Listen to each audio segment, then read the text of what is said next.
Daily vlog day 1 આજના અમારા વિડીયોમાં સ્વાગત છે। તો અત્યારે થઈ ગયો તો તડકો એટલે ફટાફટ નાહી નાખ્યો। હું બેસી ગયો નાવા,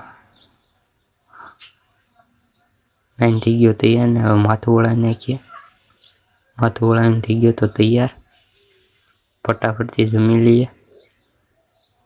જમીન થઈ ગયો તો તૈયાર જવાનું તો મારા દાદાને ઘરે નીકળી ગયો। રસ્તામાં JCB હતી, આવી ગયો મારા દાદાના ઘરે। ત્યાં તો બધા સૂતા હતા, તમે જુઓ। હું પણ ઘડીક સૂઈ ગયો, પછી પાછું જવાનું છે ઘરે। આવી ગયો ઘરે, ગાડી લઈને નીકળી ગયો દુકાને। પહોંચી ગયો દુકાને, લઈ લીધું દૂધ, ગાડી લઈને નીકળી ગયો ઘર તરફ। પહોંચી ગયો ઘરે અને પી લીધો ચા। આ વિડીયો અહીંયા સુધી, લાઈક કરો, સબસ્ક્રાઈબ